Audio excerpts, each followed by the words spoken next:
and a candy man. Like a freight train rolling, bringing truth bombs down the line. Promoting the Southland 1 week at a time.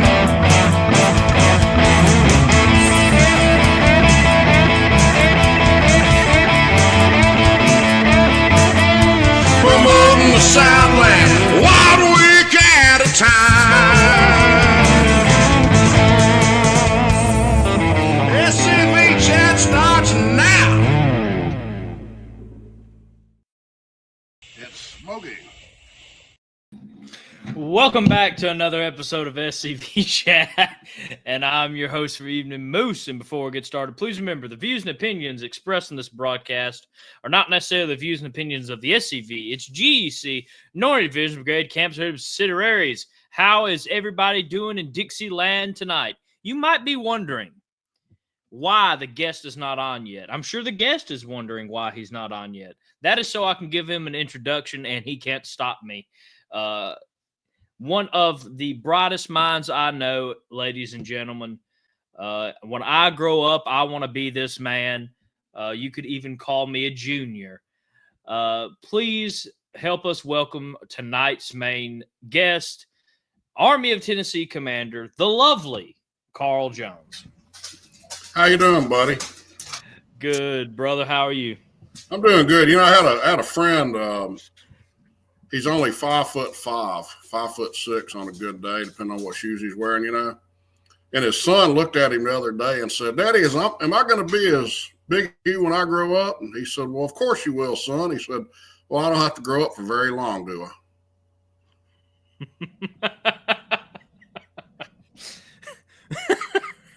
I was trying. The funny thing is the person that popped up in my mind was Jason.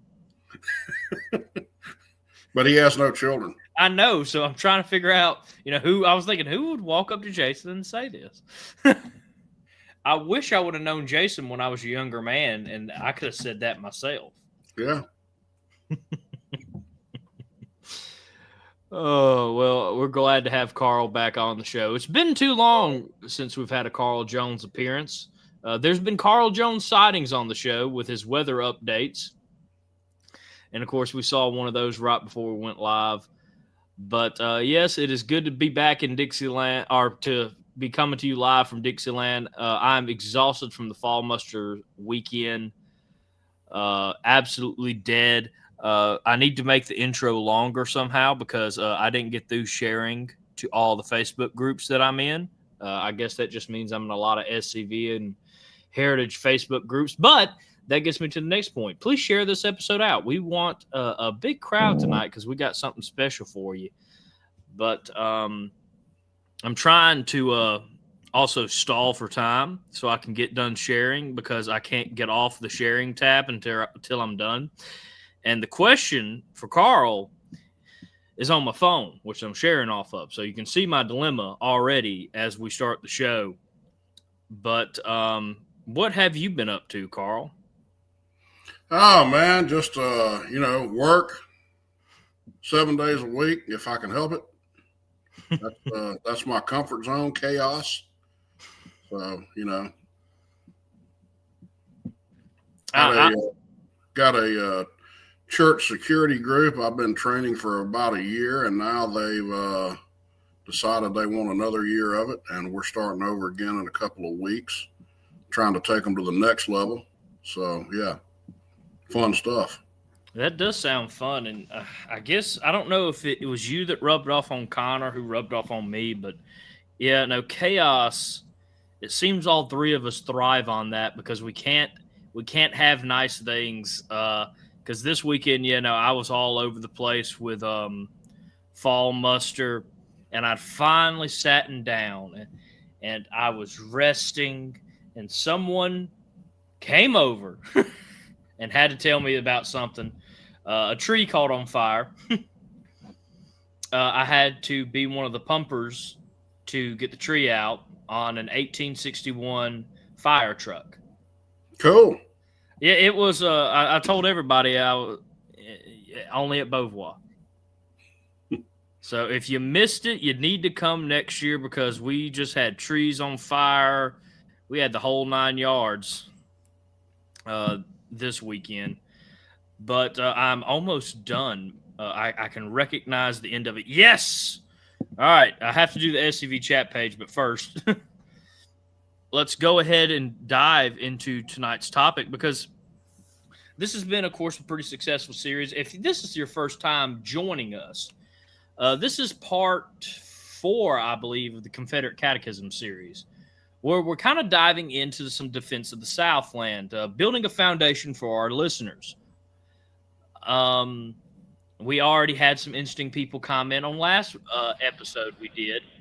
I won't get into that. Maybe next week I can drop you a hint of something good to come, but I have to talk to some people, including Dr. Mitchell, who I need to return a phone call to. So, Dr. Mitchell, I will be calling you sometime tomorrow. My apologies for not getting back to you sooner. I have been swamped. I have some new baby animals on the farm too, so it's been chaotic in work life and in SCV life. But as Carl said, I guess I don't want it any other way because as soon as I get out, I don't take it. I don't know if I'm just glutton for punishment or what, but here we are. But that's kind of what that reminds me. You mentioned Dr. Mitchell. Mm-hmm. Thank you for the new book, Dr. Mitchell. I think all of the members of GEC got one. Yeah. And to those out there who have not read Dr. Mitchell's books, you're missing out. Yes. Read every one of them that you can find. And I think this is his latest one, and I can't wait to dive into it. I can't either. I also can't wait for his new book. I don't know much about it, but it sounds, from the bit I've heard, it's going to be great. No shocker here. It's Dr. Mitchum. He actually released something with the Abbeville Institute, and I need to remember to post that article on the Facebook page tomorrow for everybody. Yeah, that was a great article. I read it the other day, a few days ago. Yeah. So that was my thing. I read it and then forgot to share it. Again, the heckness, the craziness of last week. But tonight, we've jumped around the topic on the last couple episodes. So the past 3 episodes of this series, I know it's just crazy there, bud. We have talked the multiple things that have caused the war. We've denounced slavery. We've denounced the Cornerstone speech. I want to put special emphasis on that because I can't believe that someone used the Cornerstone speech against us, a troll, in the video where we kind of dismissed it. Great genius, mind you, to that troll. Obviously didn't watch the episode. Maybe you should watch it, sir. You might learn a thing or two. But tonight we're going to kind of take a full focus on secession. And we'll be moving into some newer episodes. I know some people have said they kind of feel like we've almost beaten a dead horse, but it needed beating, in my opinion. This has been some great episodes. We've laid a foundation for y'all, and tonight we are going to take it to a whole new level. So without further ado, let's just go ahead and jump into tonight. Again, make sure to share this episode out, and everybody tell Charles DeRay hi. He's in the chat. Good to see you. But I say that because Charles had to deal with me this weekend at Fall Muster, and I do feel bad for Charles because I was brain dead when I saw him. But let's go ahead and jump into it. So if you're unfamiliar, we only got one question tonight, and I'll let Carl, after we kind of get done with the question and answer portion, tell you what we're going to do for the rest of the episode because it's going to be exciting. But the first question, and only question, Carl, was secession the cause of the war? The simplistic answer to that is absolutely not. What caused the war was Lincoln invaded, period, full stop. With no invasion, there is no war. Simple as that. But let's go back. And by the way, I got to give myself a disclaimer. I am totally unprepared because I didn't know until about 3 o'clock this afternoon that I was going to be on tonight, and I did not prepare any notes or any of that. So you've got Carl unedited. Oh, But I always like when we're discussing a topic, especially a word like, say, secession or constitution or any number of words, I like to go back to the etymology of the word. In other words, the origins of it. Where did it begin from? And the word secession ultimately comes from the Latin word secessio, meaning a withdrawal or a separation. It is derived from the verb secedere, I don't know how you pronounce that, which means to go apart or to withdraw. The Latin root combines see, apart, and cedere, to go. Okay, so that's all it means, is to withdraw, to move on, to unincorporate or unestablish yourself from a group of people. I'm told, I think it was Brian McClanahan I saw bring this up several months ago, maybe a few months, maybe a few weeks. I don't remember when it was, that the word secession was never used in the political context. And we're talking about, it's been around hundreds of years, but it was never used in the political context until the 18th century, or maybe even the early 19th century, when Thomas Jefferson was the first one to use it in a political context, meaning to withdraw or separate politically from a government organization. Ordinarily, over the history of the term, it has meant to illustrate or describe a people who maybe had decided to walk out of a religious denomination or a particular church, or to withdraw from a contract in business, something of that nature. Think of this, okay? So years ago I read, and it's been a long time, so check me on this, but there's within the Baptist denomination, as we all know, there are multiple sub-denominations within the Baptist denomination, but there's a group, very popular throughout the rural South, even to this day, called the Missionary Baptist. And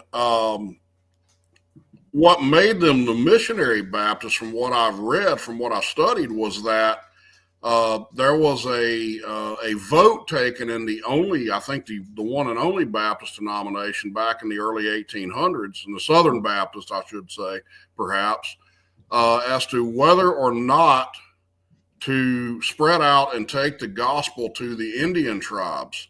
And where I ran across this was studying my own ancestry, because I had ancestors who left Anson County, North Carolina in the 1830s and moved down into the northern panhandle of Florida, and they became Missionary Baptists. So the idea was, among the Missionary Baptists, they lost the vote. The Baptist denomination determined, no, we're not going to do that. We're going to stick to ourselves, blah, blah, blah. Well, there was a group of them that said, well, we're going to leave anyway. And they moved down to the northern panhandle of Florida in an effort to take the gospel to the Seminole Indians. What was that? It was an act of secession. There was no politics involved in it. It was merely a matter of, okay, this group and we have no longer, we found this issue that we no longer can agree upon. So let's separate, and y'all can do what you want to do and we'll do what we want to do. Interestingly, the Baptist denomination did not take up arms and declare war on the Missionary Baptists and try to force them into their way of doing things, or kill them if they continued to decline. And you have Missionary Baptist churches throughout the South to this very day. Okay, so that's an example of secession in a non-political. It was from a denominational, a communal context. Another example, let's bring it into the modern time. Okay, let's say, because homeowners associations, which are, trying to think a nice word for what I think of homeowners associations, but there's none. Imagine you move into a neighborhood and you agree voluntarily, we buy a house. Okay, we're going to join the homeowners association, and we're going to adhere to their rules. And then all of a sudden they start violating those rules. You got, so let's say one guy at the top, or maybe you got hundreds of people that live in this neighborhood, but you got 5 or 6 on the board, and all of a sudden they start bringing forth edicts that are well outside of what you agreed upon when the constitution of this homeowners association was established. And so now you decide to get up and move out of the neighborhood. Okay, would they be within their rights to attack you and use violent force of arms to prevent you from disassociating? All right, I think most people would call that tyrannical and a massive abuse of power. All they're actually doing is withdrawing from the compact, because the compact, which is a contract among various parties, has been violated. Okay, so the idea that secession causes war is a relatively, actually a very new thing throughout the history of secession. No, it wasn't secession that caused the American war, or the war for Southern independence. It was the fact that a tyrannical president and those who followed him decided to make this an act of violence in order to prevent this voluntary withdrawal from a union that these same states had voluntarily entered into. Mm-hmm.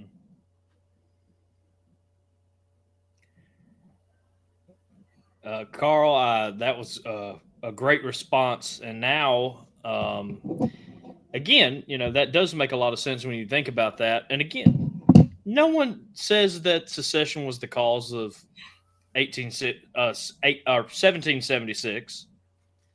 Again, tyrannical government, taxation without representation. We can go into the whole topic of that. Our ancestors' heroes, a series we did long ago, they didn't say that they were, rebels. Now, I'm pretty sure England called them rebels. I could be mistaken. Yeah, they absolutely did. Rebels and redcoats. In fact, there's a book. I've got a copy of a book that was reprinted letters of some of the colonial soldiers in that war, and the name of the book is Rebels and Redcoats. But I mean, there you have it. If we would have lost that war, what would have been called? The War of the Rebellion, more than likely. Well, not only that, it would have been intimated by the powers that be if we had lost that it was a war of slavery, because that's what King George thought. It's funny how history repeats itself, isn't Yes, it? it is. But yeah, I love the example of the homeowners institute, because I don't like homeowner associations. One of my friends is looking to move, and he had asked me to move in with him, and I was like, I don't know. I was like, just tell me a bit about the place. I'll entertain the idea. He was telling me about it, and I was like, does it have a homeowner association? He was like, yes. He said it like he was happy. And I was like, so you're telling me you want to build a house, you want to own this house, pay taxes on it, improve this home to your liking, and then have some other people tell you what you could do on your property? Well, the issue there, I mean, look, if somebody wants to, voluntarily join a homeowner, that's your choice. It's not my way of living. Look, I make ammo in a room of my house, and then I go outside and test it in the driveway. You're not going to do that in a homeowner's in a neighborhood. That's why I don't live in a friggin' neighborhood. Okay, it's exactly why I don't live in a neighborhood. Neither does Chuck McMichael. Chuck's got the same, the same views in that regard. But I may have family members or friends or whatever that determine, okay, well, we want to move into this neighborhood that's got nice property values, and we don't want anybody moving in that's going to decline or to denigrate the property values in some way. So they've established a homeowners association. Well, great. But the key word in both of these scenarios is what?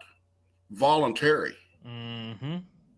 That's the issue, voluntarily. And what I voluntarily enter into in a free society, I should likewise be voluntarily able to leave. Simple as that. And that's exactly how the American Union was formed. It could not have been formed on any other basis, because the electors or the representatives voted in convention by their respective states overwhelmingly denied any other exception. I mean, or any other arrangement. The first attempt at getting out of the Articles of Confederation, which were entered into during the American War for Independence, the first American War for Independence, was the Annapolis Convention, and they brought forth a very nationalist, monarchist arrangement, and it was fairly clear this wasn't going to fly. So they tried it again in 1787 at the Philadelphia Convention, and they very conveniently, in subterfuge, which means trickery in plain language, they brought forth something called the Virginia Plan. Hey, let's make this sound Southern. Okay, why? Because Southerners were the most fierce guardians of state sovereignty, of states' rights. So let's call this the Virginia Plan, although it was diametrically opposed to the general attitude of Virginians. And it was, in fact, a nationalist and, in some regards, a monarchist arrangement. And the good news is that logic prevailed, and that document was absolutely mortally shredded by representatives within the convention. And so what we came out with was and this is very important. I hear a term out there all the time. We are a constitutional republic. No, we're not. That's Yankee talk. Sorry, we're not a constitutional republic. We are a federal union.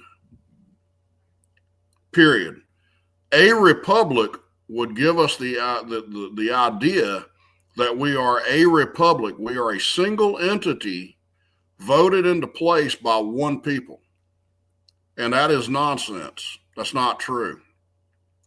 What we are is a union of states that were voted into place by delegates elected by the members, the citizens of those respective states. So it's not a constitutional republic. I would go so far as to say it's not even a republic. It's a union of republics. And therein lies the difference. State sovereignty was by far, hands down, not even close. It was the most important question throughout the Philadelphia Convention and throughout the ratification process. And if a majority of the states, if it had not been for proponents of the Constitution stating over and over and over again that this is a federal union, if they had instead come out and upheld the idea that we're going to create a vast, singular, monolithic republic or a national government, the Constitution would have gone down in flames. It wouldn't. There was absolutely zero chance that it would have ever been ratified, period. Well, the thing that gets me on it is New York has threatened secession. California has threatened secession. Heck, even Texas has threatened secession in recent years. And you don't hear people say in that argument, but that would cause a war. Well, you had New England threaten secession 6 times between 1789 and 1860. 6 times. Yeah, and look, the earliest time was when Elbridge Gerry of Connecticut and Rufus King of Massachusetts cornered John Taylor of Caroline, Virginia, in the cloakroom of the Senate chamber in the U.S. Senate and told him, said, look, the South is shooting down all these grand ideas that we've got coming out of New England. I just don't think this is going to work. Perhaps we need to go ahead and dissolve the Union and separate that. So 1 year after ratification, New Englanders were already talking about secession. The interesting thing there is that guess what? Both of those New Englanders, Rufus King and Elbridge, I told you wrong. It wasn't Elbridge Gerry. It was Oliver Ellsworth. It was Rufus King and Oliver Ellsworth. Both of them were involved in the framing and the ratification of the Constitution. And lo and behold, guess what? Both of them believed that secession was a natural and legal thing that the states retained even after they had joined the Union. And this idea of it causing the war is just absolutely stupidity. Now, of course, you know, we've had Carl on to talk about the legality of secession, and we'll probably touch on that again tonight, too. We'll probably touch on it a good bit tonight. But again, our founding fathers set the precedent if you're just going to talk about American history. They seceded from England. If you're going to talk about other events, actually, the answer for the book actually gets into that. And so I'm going to read the book's answer. Carl's going to give his opinion. And in kind of the second half of the show, I'm just going to let Carl do Carl, which is chaos. So I'm looking forward to that because I'm sure Carl is about to give us all a great education here on secession. But the book's answer was secession the cause of the war? No, secession is a mere civil process having no connection with the war. Norway seceded from Sweden and there was no war. The attempt linking of slavery and secession with war is merely an effort to obscure the issue, a red herring drawn across the trail. Secession was based, 1, upon the natural right of self-governance, 2, upon the reservation of the states in the Constitution of all powers not necessarily granted to the federal government. Secession was such a power being expressly expected in the ratification of the Constitution by Virginia, Rhode Island, and New York. 3, upon the right of the principal to recall the powers vested in the agent, and upon 4, the inherent nature of all partnerships which carries with them the right to withdraw. The states were partners in the Union, and no partnership is irrevocable. The perpetuity spoken of in the preamble of the Constitution was the expression merely of a hope and a wish. All right, so let's think about, all right, I'm going to start the last and then go back to the first. Okay. Perpetuity. All contracts are perpetual until they end. Okay? Perpetuity does not mean, it does not denote a use of force. Okay?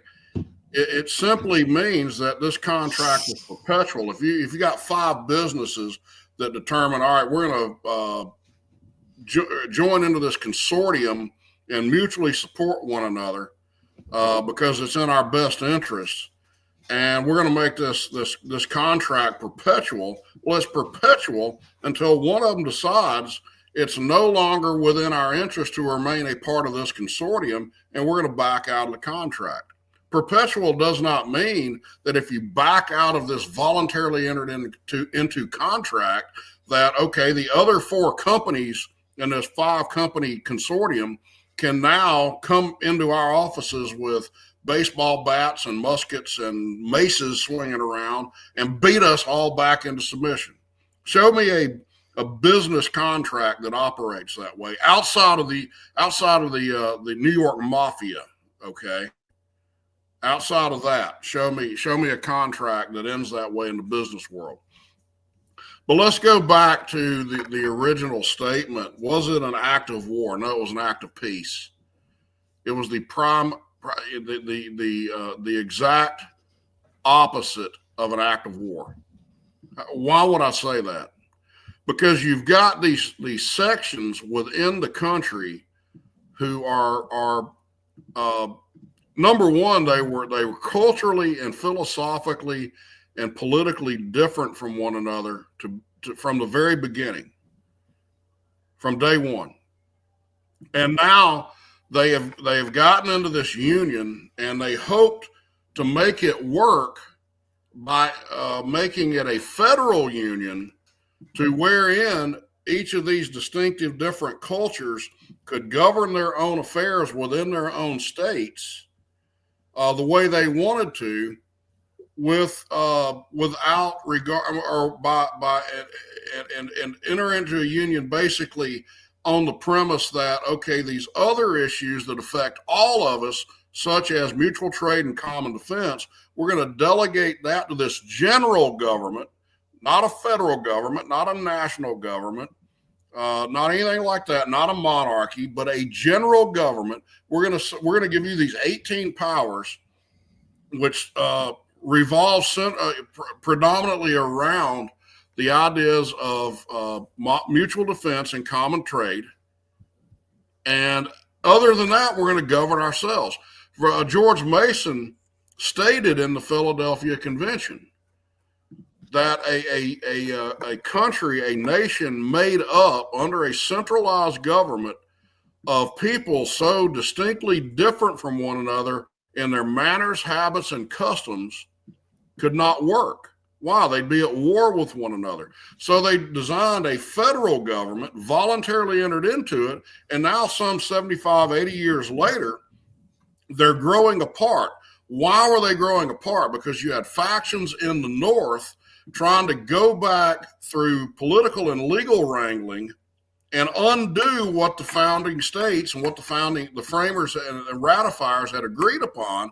We're going to undo it through legal wrangling and through misuse of words and reinterpretation through the court of what the Constitution was. And the South said, look, we got two options. We got two choices. We can stay in this union with these people trying to abuse the arrangement that our ancestors entered into. And if we stay, it's going to evolve into bloodshed and war, because it always does. Or we can take the peaceful option and voluntarily part ways. So secession cannot be all on its own an act of war. There was no act of violence committed by the South, period. Now, you can go to Fort Sumter and say, oh, but they fired the first shot. Yeah. What did they fire the first shot on? Armed invasion ships in the sovereign waters of a country that had just seceded. It's like saying that the USS Ward fired the first shot and therefore kicked off the war between the United States and Japan in World War II when it sank a Japanese mini submarine at 8:30 a.m. on the morning of June 7th, 1941. So we fired the first shot. We started the war with Japan. No, baloney. That submarine was in our territorial waters. And no person within their rational mind would make that assessment. So why do we move the goalpost when it comes to Fort Sumter? South fired the first shot on an armed invasion fleet that had sailed into their waters in violation of the Constitution, in violation of the war, the laws of war around the world, to stop ostensibly a peaceable and perfectly legal act of the South withdrawing from a union that they had voluntarily entered into. Yeah, and that one always bothers me. They say that we fired the first shot. Because, again, we did secede and we tried to be peaceful. We tried to just, okay, well, y'all just keep doing what y'all do, and we're going to do what we're doing. They tried getting us back with what people say the whole war's fought over, with the Corwin Amendment. We just wanted secession. We wanted, and that was only the first attempt. Yeah, good point. There were 3 attempts that Lincoln made to perpetuate slavery and convince the South, oh, look, just rejoin the Union. We'll give you slavery.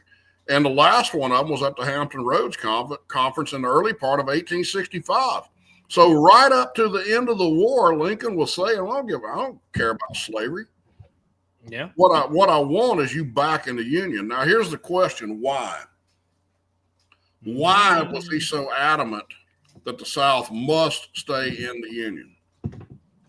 And as with so many other things regarding war, follow the money, follow the power. That's what it's almost always about. It's almost always about political power and economics. Lincoln made the comment, how am I going to operate my government when I've got a free trade zone at my southern border? Simple as that. The South with their 10% tariff, while I'm up here in the North with my 47% tariff, how am I going to compete with that? Therefore, they must be dragged back into the Union. Kicking and screaming if they have to. And additionally, our listeners, our members certainly know this, so I'm preaching to the choir here, but the South was providing somewhere between 75 and 85% of the revenue coming into the federal coffers and reaping nothing from it. The money was predominantly, overwhelmingly being spent up north. So that was an issue of it, but I would also suggest heavily that it was related to power. Okay. What dictator, what centralizer wants to go in and take control and be the de facto oligarch or king of a country that's just lost 80% of its power? So I think that was a big role in it. And at the end of the day, it was overwhelmingly about, do we want a centralized government or do we want the confederal union that our founders put into place? I told you backstage I was going to put a little trivia into the equation tonight. So I'm going to throw this out there. I got to be careful how I read it. I don't want to give it away. But here's a little trivia question for the people watching. But who said this? Type it in the comments if you think you can tell me who said this. It is today an absurdity to speak of a state sovereignty of the individual states. This so-called sovereignty of the individual states within the government is merely a remnant of a long past time, a piece of romantic fantasy which has nothing to do with the realities of the modern state. The political organization of a people must correspond to the demands of the time. That it must unite the strength of the nation in a single whole. Only when the leadership of a nation is unified can the nation itself appear united and strong. Every political fragmentation weakens the common strength. Every special position of individual states, principalities, or provinces works to corrode the life of the whole people. Our government therefore rejects every form of federalist conception and in its place sets the unconditional recognition of the unitary state. The state is not an association of sovereign countries. The countries are the parts of a sovereign state. I'll go ahead and tell you, it wasn't Lincoln who said that, but it is almost an exact duplicate of his justification for waging war to prevent the separation of the southern states?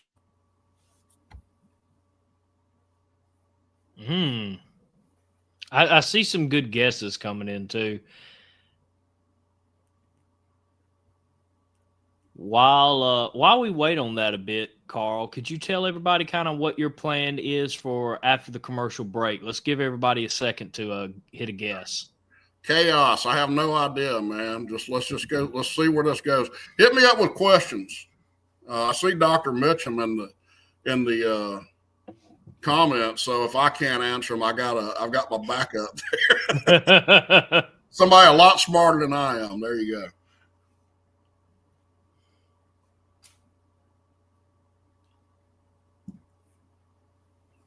All right, we still got some people coming in. I cannot wait for everybody to hear who said it.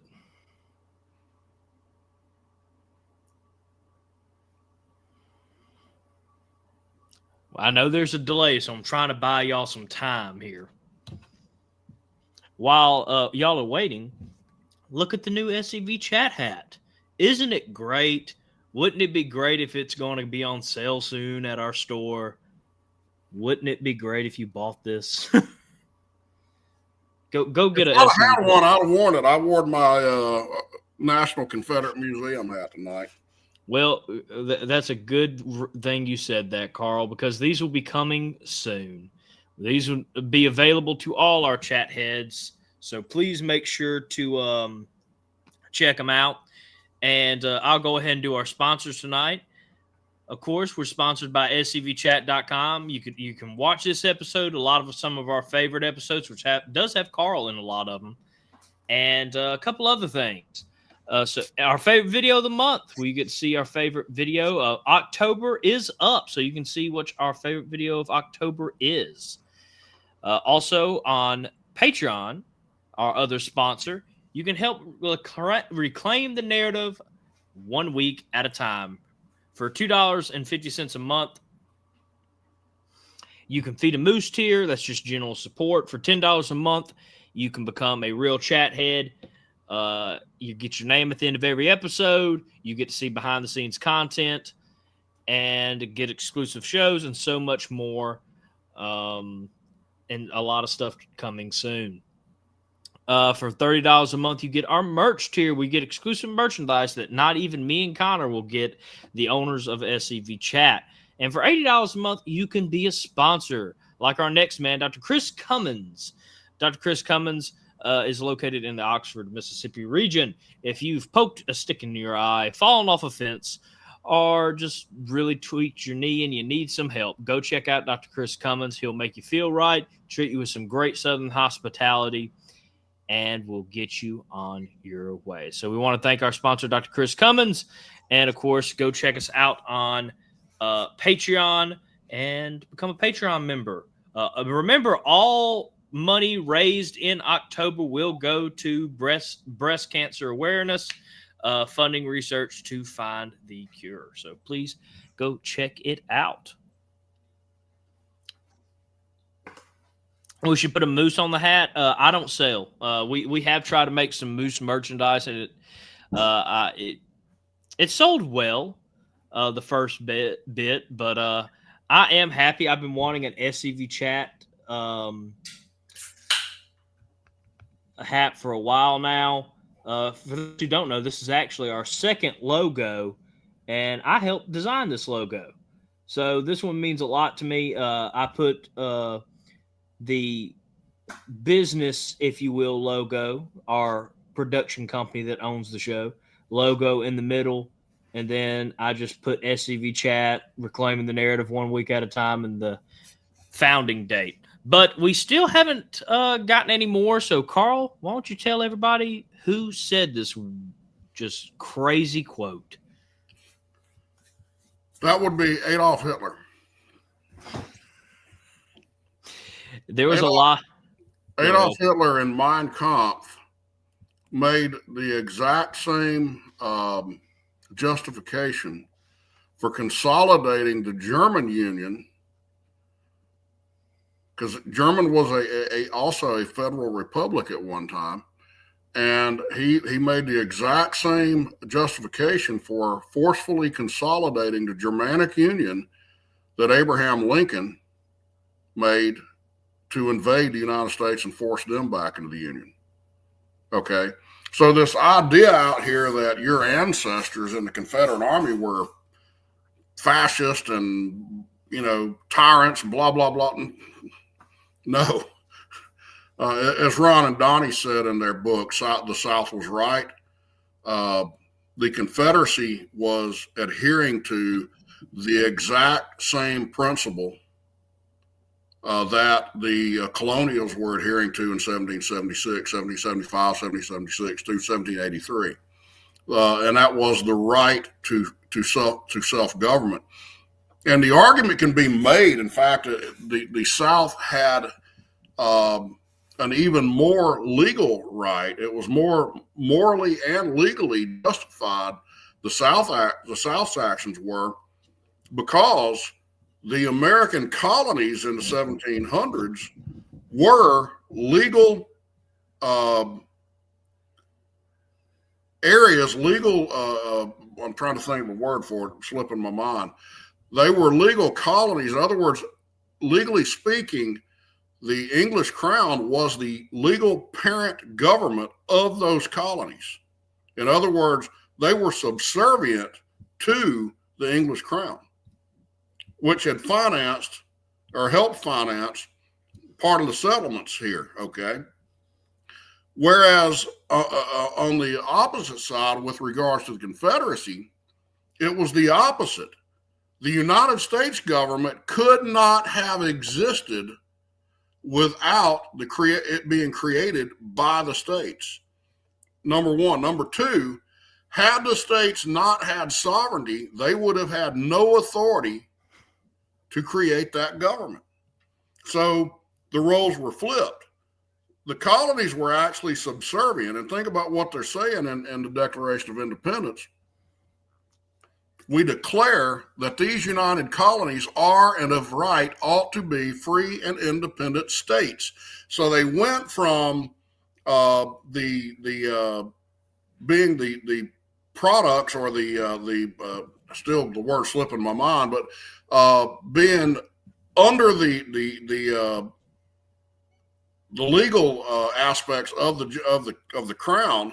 In other words, being adhering to a parent government, in other words, to being states, which in the vernacular of the 18th century meant sovereignty. So they had stepped up. Well, in 1861, 1860, through that era, they had already achieved the right of states. They were states when they came into the Union. They had to be a state in order to be eligible to join the Union. You could not join the Union unless you had adopted and ratified a state constitution and put a state government into place. So every state in the Union came in as a sovereign country and entered into the Union. The idea that the government, the United States government, created the states, that's more Lincolnian nonsense. Lincoln either never read the Constitution, or he was just a complete liar, because the idea that the United States government created these states is stupid. They were states, and then they were admitted by Congress into the Union voluntarily. As a voluntary association. And when you hear it out loud, doesn't it just really express just how stupid it is? Because again, you look at even today, you have to be a state before you're admitted into the Union. You look at the colonial, 13 separate and sovereign. I love that in the Declaration, sovereign. And one of my favorite things is hearing people talk about during the colonial era, my state, my country. Carl, do you think they were talking about the U.S., which some people say was founded in 1776? Absolutely not. In fact, that really didn't become a thing to use modern vernacular, until after World War II. Mm-hmm.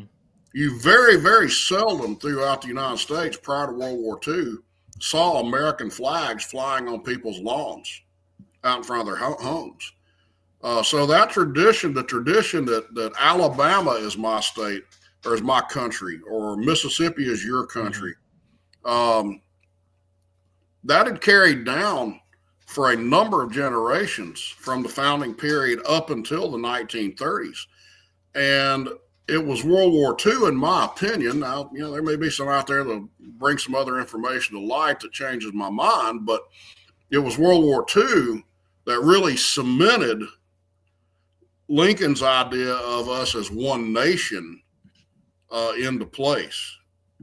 Let me read you this from James Madison. This is Madison, who was a very solid proponent of the Constitution. In other words, he was a nationalist. Okay, he wanted a strong central government. He got defeated, and by the time they left the Philadelphia Convention, he had resigned himself to the fact that we're not going to get what I wanted, so let's just get what we can get out of it. And to his credit, for the most part, he abided by that for the rest of his life. There were one or two hiccups in there, but this is what he told the people of New York. By the way, people of New York, in Federalist number 39, on examining the first relation, it appears on one hand that the Constitution is to be founded on the assent and ratification of the people of America, given by deputies elected for the special purpose, but on the other, that this assent and ratification is to be given by the people, not as individuals composing one entire nation, but as composing the distinct and independent states, which meant nation in his time, to which they respectively belong. It is to be the assent and ratification of the several states, derived from the supreme authority in each state, the authority of the people themselves. The act, therefore, establishing the Constitution will not be a national, but a federal act. In other words, what he's saying is that Lincoln and Francis Bellamy and every other person that is solidified in the American mindset that we are one nation, they're somewhere between liar and stupid. Okay, there was never an American nation. Up until we entered the Lincolnian age, when the Constitution of our founders, the federal Constitution, was overthrown by force of arms.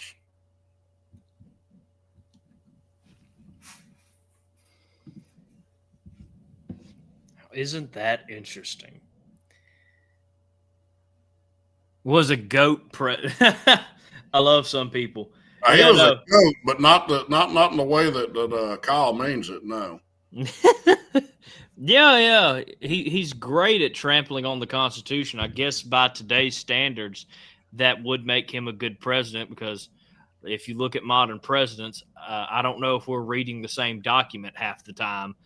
But let's take a quick commercial break. And while we're doing that, y'all get some questions in for us, and we're going to continue this conversation. So let us take a quick commercial break. There is a place nestled in the rolling farmland of southern Middle Tennessee. A home constructed in 1837, nearly lost to the ravages of war. Saved by a servant and a Confederate general. A place where families loved and lost. If walls could talk, what stories could be told? If a place, a home, can feel love, loss, pain, surely this is one of those places. Nearby is a more recent structure, And inside are the stories of heroes and heroines, stories of battles won and lost, stories of sacrifices made by the people of its native soil. A place that will tell the true and complete story of the Southland and the war fought for its freedom. From the causes that led to the conflict to the modern-day struggles to protect Southern history. Historic Elm Springs and the Confederate Museum at Elm Springs are the general headquarters for the Sons of Confederate Veterans. A place where the story of the Southland and its historic struggle is preserved and told. Come and discover your history. You might want to visit if you're some of the people that watch these episodes that just obviously hasn't learned history or studied the Constitution. But we are back, and I will give everybody a bit longer to send in some questions because now the group chat is just going after Bill O'Reilly, which is great because if you haven't heard, I'm using this to keep up my SCV desk. I have a whole little area dedicated to SCV. I'm using this to prop up my desk right now. But Dr. Mitchum has given a great response to the stupidity in this book. And it is on the Abbeville Institute, which are great resources. I love the people over at Abbeville Institute. I try to send people their way as often as I can. We'll be posting that link around tomorrow at 10. So if you can, go on our Facebook and check it out because Dr. Mitchum really, really gives them a run for his money. My favorite thing when I heard about this book was Dr. Mitchum saying in the comment section, "Congratulations to Bill O'Reilly and his ghostwriter, who somehow managed to get every major fact wrong about General Forrest." So I can't wait. But we do have some questions. I got one comment to make there. Okay. Number one, I would love to see Dr. Mitchum debate Bill O'Reilly one-on-one.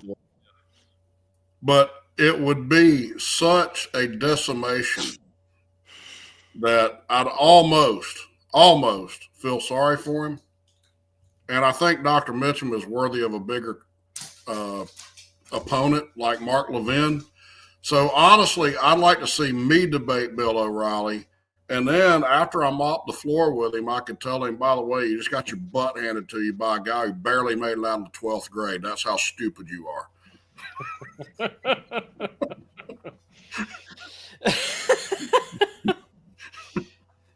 I mean, it's just, yeah, someone even mentioned it. The Killing Lincoln book is good. It's just, you can't stay around these, and I use this term loosely.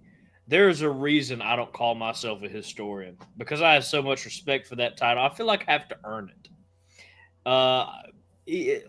Then you got people like Carl who don't have a PhD in history that honestly is a better historian than 99% of the people who have a PhD. PhDs, they don't mean you're a historian anymore. You look at Shelby Foote, as I said, you look at Carl. These are historians. But the idiots today aren't. If you go back, I mean, look, I know some PhDs. I know a bunch of them that are phenomenal people, but I think they're in the minority, very much in the minority. But the idea that you got to have a PhD or a master's degree or something like that in history, let me name some people that would shoot down as historians. Thomas Jefferson, Patrick Henry, James Madison. Why? Most of them were homeschooled. You know, Madison went to Princeton, which I think Dr. Mitchum will straighten me out here. I think at the time was called the College of New Jersey, but he was not a PhD.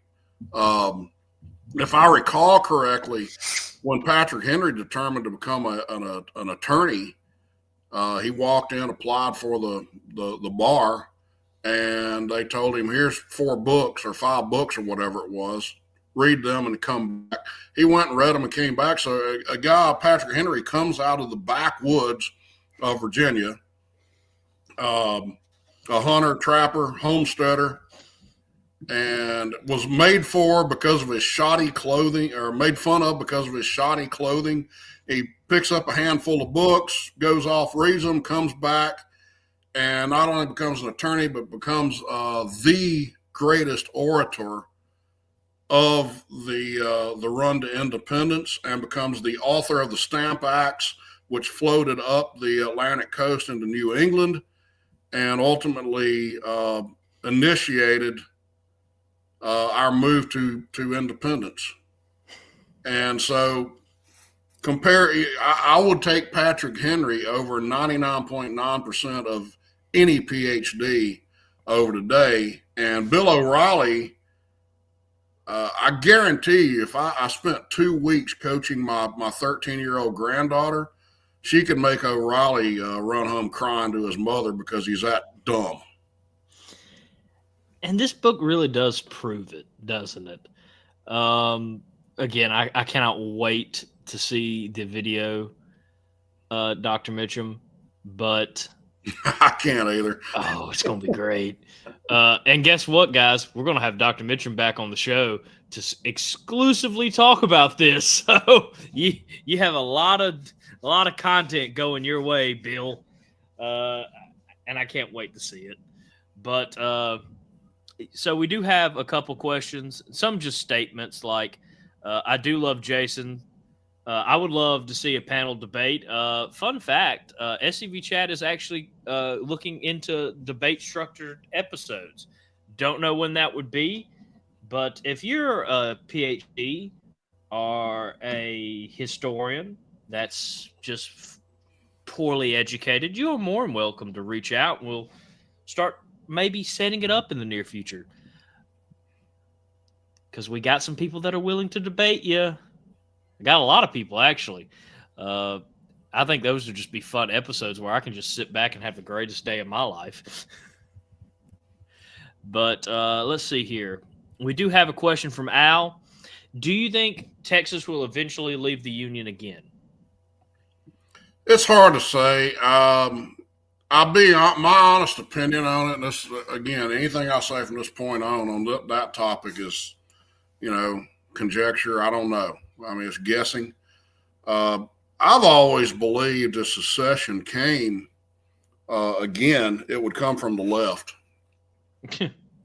I believe you would be more likely to see a state like California break off, simply because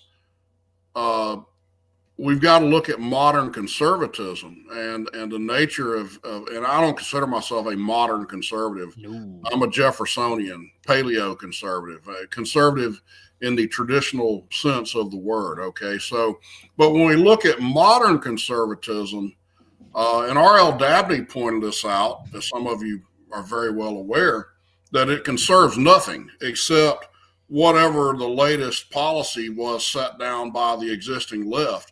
And they draw this imaginary line in the sand and say, okay, we'll accept these terms put down by the left, but we'll go no farther. And then over the next year or 10 years, the left will put down another, they'll move on to their goal. And the modern conservatives will move that line in the sand up 10 yards and say, okay, we're drawing another line. So it's all reactionary. In other words, modern conservatism has no principle. No. It has no philosophy whatsoever. Modern conservatism is so far from the conservatism of our Confederate or our colonial ancestors that the two are not even recognizable. All right. But on the other hand, our opposition, the left, what do? Number one, they can throw principle to the side and join up with each other and say, we're going to accomplish this goal. And when we do, we're going to move on to the next goal. So I've always thought for a number of years that with the election of certain politicians if you got somebody into power in Washington, D.C. that was an actual conservative, I think that the left would actually draw a real line in the sand and say, yeah, we're not going to tolerate this anymore. We're going to break off. I don't think modern conservatives will ever do that, because I don't think that they have the testicular fortitude, or the intestinal fortitude is what I meant to say, to stand by their principles. And I hate to say that, because it describes a lot of good friends of mine, but I don't think that the determination is there among conservatism as it exists today. I'll have to agree with you, because, like, I myself am also a Jeffersonian, thanks to Carl. I thought I was conservative until Carl opened my eyes, and I was like, golly, yeah, I'm not as conservative as I thought, and I slowly became Carl Jr. But funny enough, I do have a political podcast that I also do, and I talk about that a lot, how I don't even call conservatives today conservatives, because they're not. They're maybe like 4. And those poor souls are like just dying on heels, because that's all they can do with the lack of help. But no, I personally don't think it would happen. I do agree with Carl that I think it'd come from the left, and I would welcome it, because then there's a chance to get a actual conservative government, the government that our ancestors would have wanted going. But yeah, no. We also have another question, and this one's going to be entertaining, because I know your opinion on his father. But this comes from YouTube, and before I kind of get into that, I've noticed that a Bill on Instagram, hello, Bill, he called us ignorant F words. Before I ban you, Bill, you are more than welcome to prove us wrong, but you can't, because you are the ignorant person in this one. I'll be nicer. You're the idiot. So, bye, Bill, first off. Second off, again, when a person that doesn't understand history or doesn't understand anything goes in to try to debate, they immediately go to just saying you're an idiot or cussing you out, because that is the extent of your intelligence, like a toddler throwing a tantrum. My nieces and nephews behave better than you and have more intelligence than you. So goodbye, Bill. But hey, Moose, I found this quote from R.L. Dabney that I alluded to. You mind if I read it? Go ahead. See if this rings any bells to you. This Northern conservatism is a party which never conserves anything. Its history has been that it demurs to each aggression of the Progressive Party and aims to save its credit by a respectable amount of growling, but always acquiesces at the last innovation. American conservatism is merely the shadow that follows radicalism as it moves forward towards perdition. It remains behind it, but never retards it, and always advances near its leader. In other words, modern conservatism accomplishes absolutely nothing. And that is precisely why Robert Bork wrote the book years ago called Slouching Towards Gomorrah, about the American right. We keep slouching further and further and further and further to the left. And there has not been a conservative president in my lifetime. There's not been a conservative administration in my lifetime that has really stood behind their campaign speeches and sought to change anything. If you want to boil what the Confederacy seceded over, why did the South really leave the American Union? And I've said this a million times, but I'll say it again. It was to prevent the very government that we have today. It's kind of hard to disagree with when you look at things and how bad things have gotten in this country. I mean, and I, of course, don't disagree with it. I mean, there hasn't been a conservative president or a conservative majority in Congress, heck, even in Mississippi, in years. It will take a lot to see it in our lifetime, and I think we are going to hopefully get to that. That's just my hope, though, and prayer, honestly. But, I have left numerous political groups because of just how conservatives are today. No backbone, won't fight for anything. But going on to Ghost Patriots question, because I know how you think about John Adams. But your thoughts on John Quincy Adams, and he uses the term father of the American Revolution. Yeah, that would be a very big stretch, being that he was a child during the American Revolution. His father, yes, John Adams, played a significant role in bringing about, and understand, it was not a revolution. There was no American Revolution. What we call the American Revolution was not revolutionary. What Lincoln did was revolutionary. Okay. Revolutionary means revolt. It's a derivative of the word revolt. I mean, we're going to overthrow something. All right. It's not what the colonies did. It's not what the South did. What the colonies did was secede, separate from it. Again, it was a peaceable act. Okay. It was conservatism in its purest form. In other words, we're going to try to take a peaceful approach to this and just withdraw from an arrangement that no longer is conducive to the lives that we want to live, or to the form of governance. So Quincy Adams yes, his father was a big part of that. His father was a firebrand.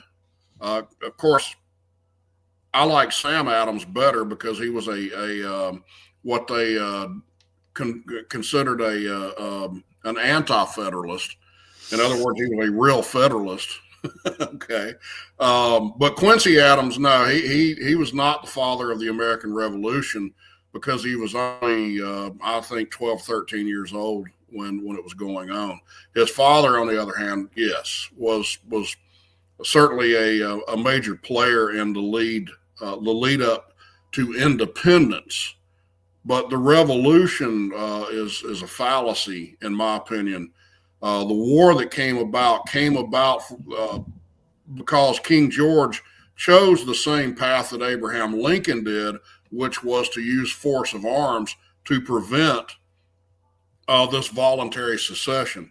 And the reason I say it is a conservative movement and not a revolution is look at I believe it's the last paragraph of the Declaration of Independence.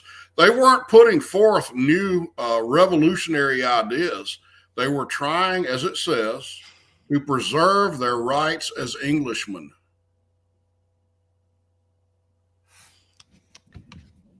Now, the next question. So, a couple people haven't sent anything on secession. So, I actually am taking advantage of some AI here, because AI just automatically agrees with our opponents anyway.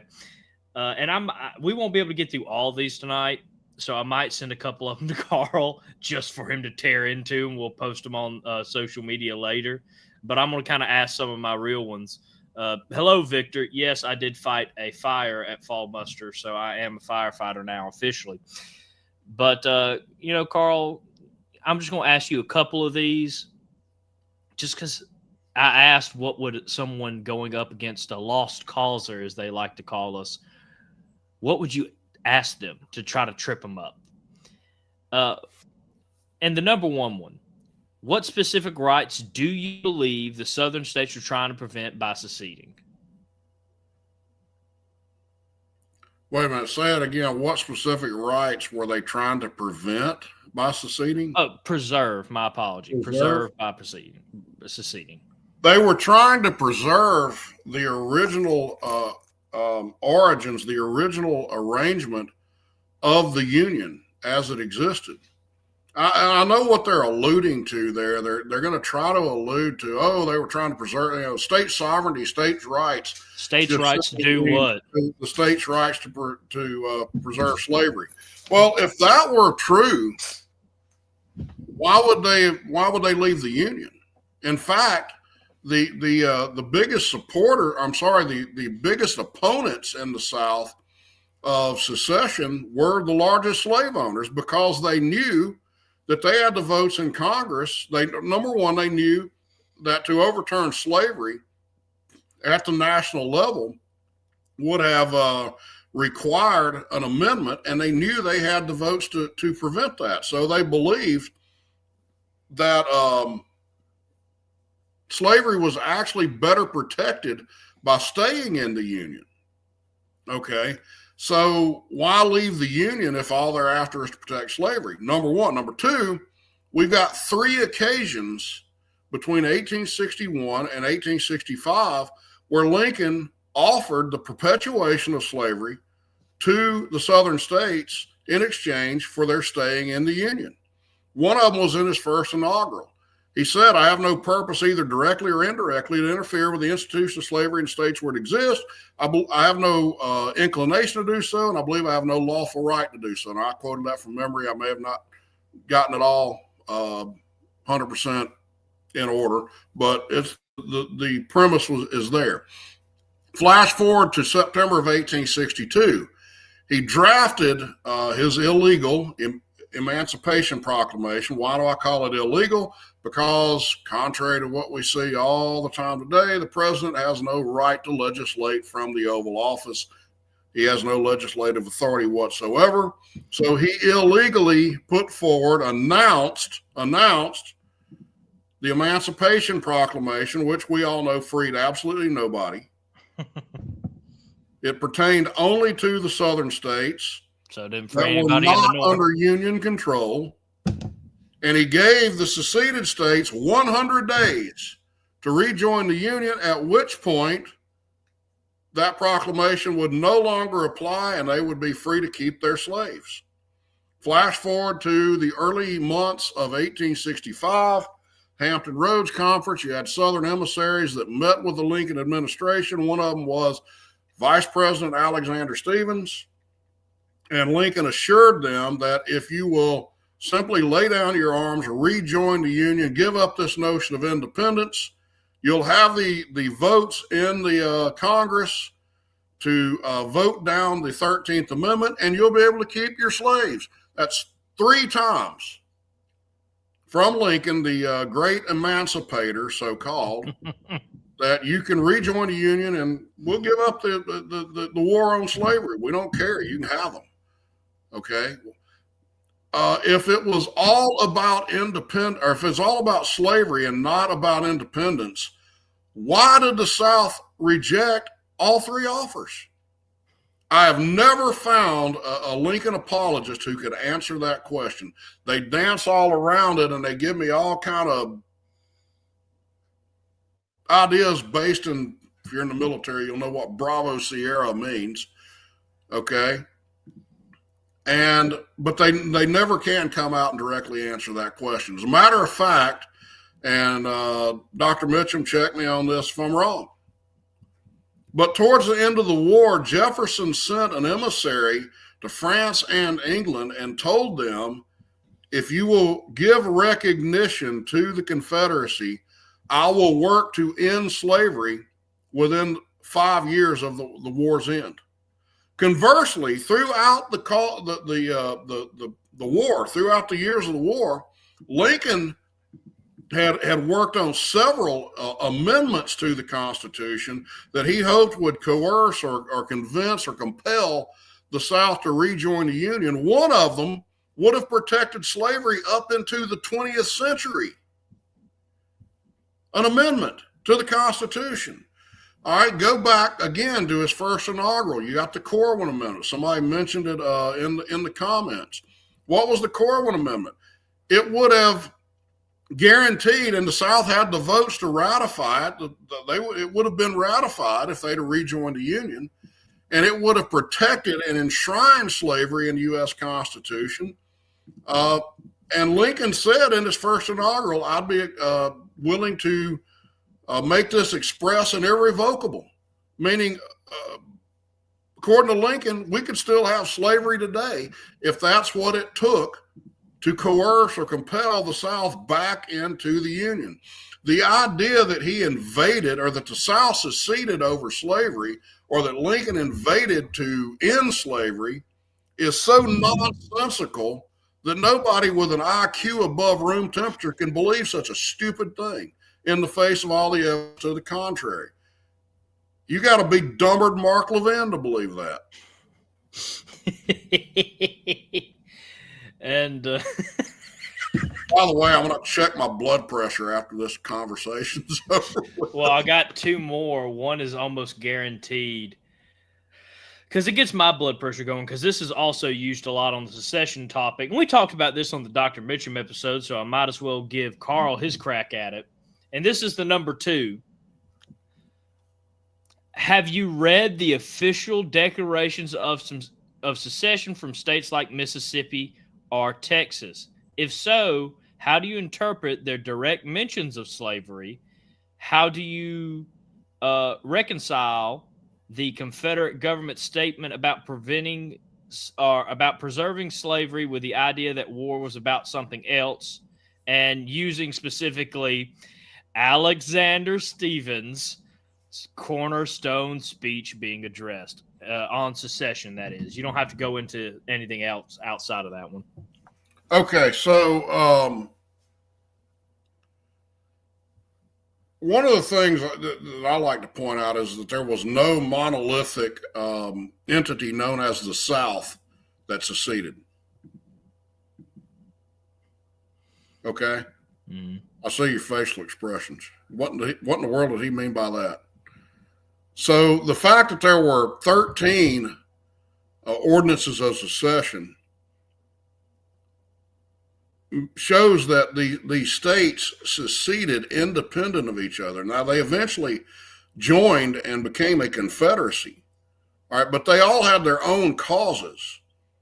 And only, if I remember correctly, only 4, maybe 5, but I think it was 4, only 4 of them mentioned slavery. Okay, so the South did not secede over slavery. A handful of states did. A handful of southern states did, stated that as a cause.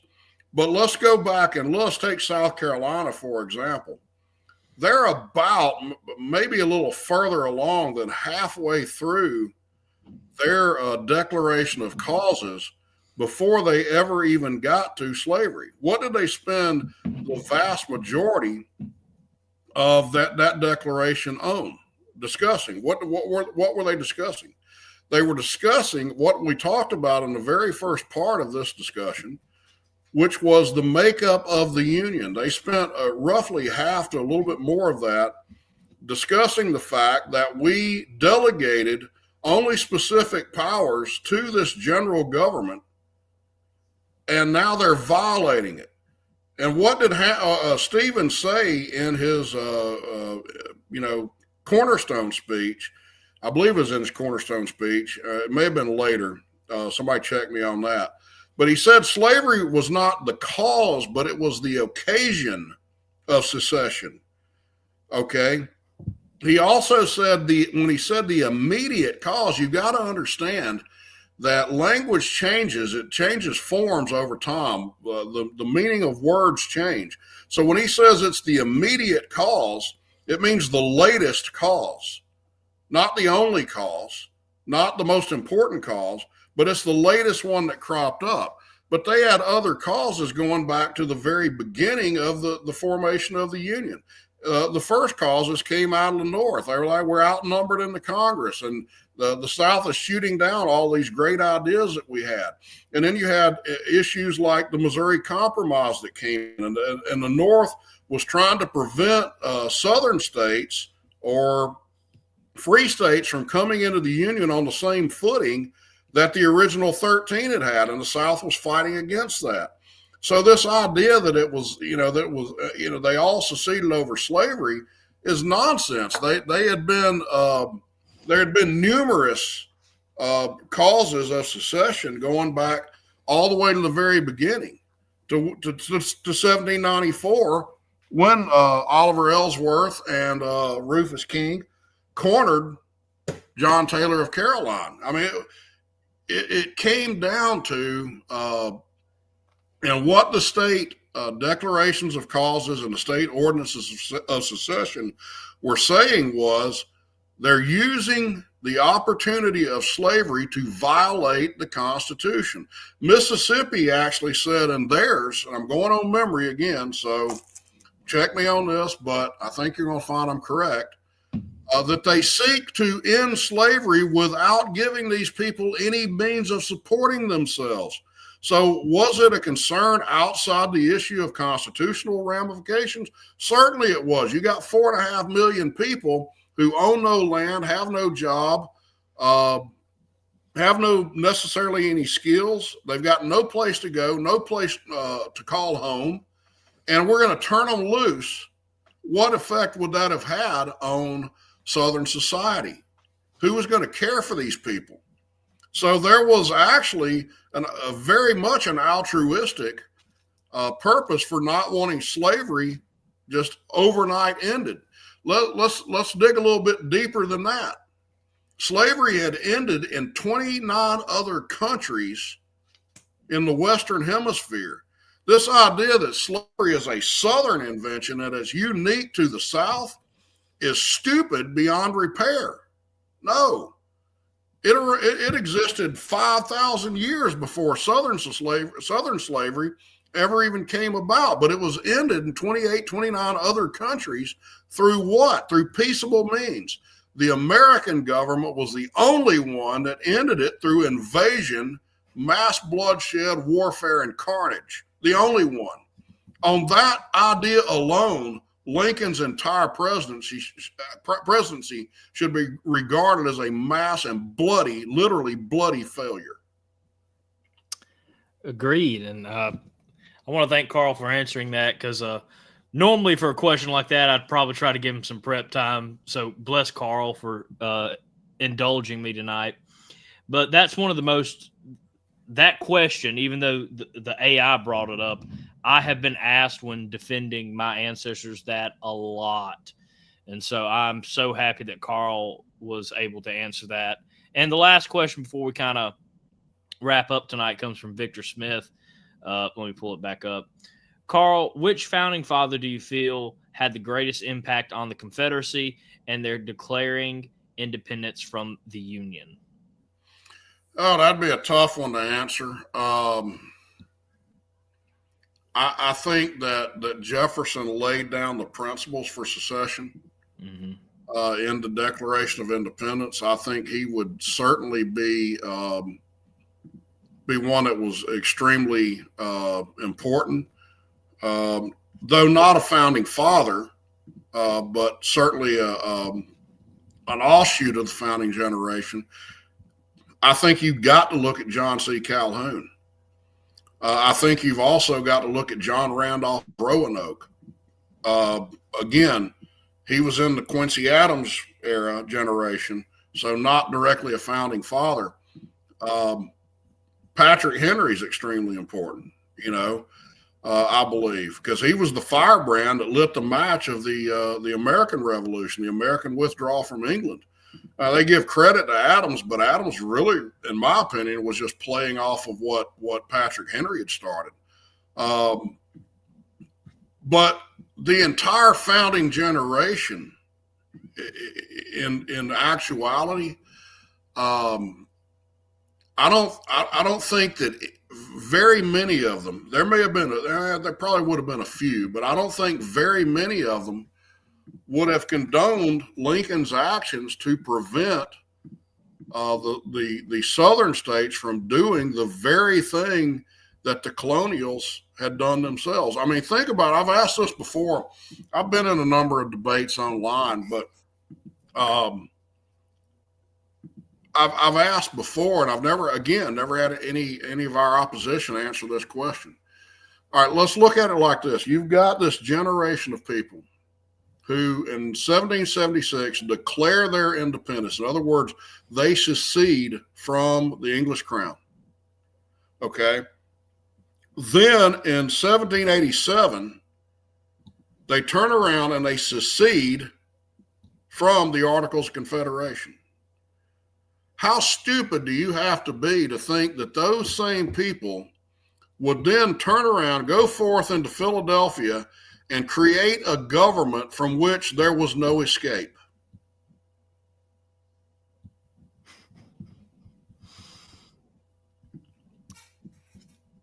It doesn't make sense, does it? That's why they can't answer the question. Because I tried, because with me wanting to get a PhD in history, really more than anything to tell other historians, I was educated the same as you, and I still know that this is the truth, even though y'all are lying.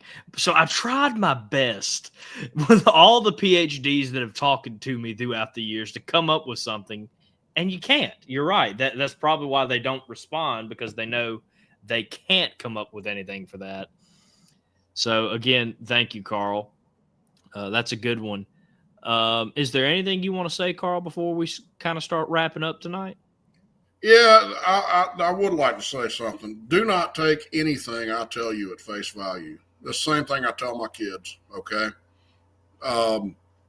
Go back, research everything I said, and arrive at your own conclusions, okay? None of us have all the answers. I think that the folks on our side are overwhelmingly in the right, okay, but we can get some facts wrong sometimes, even me, especially me, is what I meant to say. Do your own research. You've got to. I mean, what started me down this journey, I'll be honest with you, I was a history nut from the time I was a little boy, the time I was a child, I'm talking about. What started that for me was my great-grandfather. He was a World War I vet. He was also a vet of the Texas border conflict in 1916. And I grew up following this man around the yard when I was a little bitty kid. He was my hero, man. I called him Granddaddy Joe. I thought he was, I thought he hung the moon. And he would sit down and tell me stories about his time on the Texas border and about World War I. And then he actually served in the American Red Cross during World War II because he was too old to be a soldier by that point. And then the Korean War broke out, and my great-grandmother told him, if you join again, I'll kill you. And so he didn't. But he was a hero of mine, and he kind of supplanted in me a love of history. But I never really cared about the Civil War. Never did. Never had an interest in it. I was into World War I, World War II, Korea, and Vietnam because I had people in those wars that I knew, that I'd grown up around. And it wasn't actually until about 2000, so what are we talking, 25 years ago, that I ever had any interest in the war. And I never have really been interested so much in the battles of it. I kind of go back to what Robert E. Lee said. It's not the battles that were fought. It's not about the generals. It's about the principles that our soldiers contended for.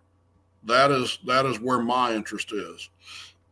And so from there, I started studying. Go back to the foundation, and that is, before you can decide whether the South was right or wrong, you've got to understand the nature of the Union that they seceded from. On what basis was it created? And once you understand that, you cannot arrive at any other conclusion logically and honestly, but that the South had every bit the right to do exactly as they did. And so I would tell all of our members, all of our viewers, go back to the original documents, go back to the original debates, read the debates of the Philadelphia Convention, read the debates of the various state ratifying conventions, and work your way forward from there. And if we've got some detractors out there who are honest, even they will end up on our side. Amen. Amen. That's why I love having Carl on. First off, because Carl always makes me have to sit back and add more information to the stuff I'm trying to consume myself personally. But because he has a way with words. Again, the lovely Carl Jones, ladies and gentlemen. Thank you for coming on, Carl. It's always a blast having you on. Anytime I can get Carl on the show, I know I'm in for a good treat. And tonight was no exception. So please make sure to share this episode out. Let's get this a lot of views kind of with all this series. And make sure to tune in tomorrow for Tennessee Tuesdays at 7 p.m. Confederate Standard Time. I don't know if Jason or John is still in the chat, but we will be releasing information on that show soon. And if you're already in the Tennessee Tuesday group, you already know what they're doing. So make sure to go follow them on there, and make sure to email scvyouth@gmail.com to be featured on the upcoming episode of Look Around the Confederation. And on Wednesdays, we have Look Around Florida with Sean McFall, the Florida man, at 7 p.m. Confederate Standard Time as well. And, of course, David, let us know if you're doing an episode this week in the Friends of Douglas Southall Freeman group. And, of course, Sunday we have Hardy on History. I'm still getting used to the new title, Mr. Hardy, so you're going to have to give me a second. But Hardy on History is Sunday at 7 p.m. Central Standard Time, I believe, as well. So thank you all for watching. Again, tune in to these other shows. And, again, share this out because I feel like we had a great episode tonight. I feel like some of the people that commented on the last episode, I feel like we answered your questions a second time. We did it in that episode, but you didn't watch it. But maybe we have some interesting stuff planned for the future. Maybe Carl will be a part of it. Carl will be a part of it at some point because I can't help but get Carl involved in anything I'm doing. Carl knows this. I basically guilt trip Carl into helping me on a lot of stuff.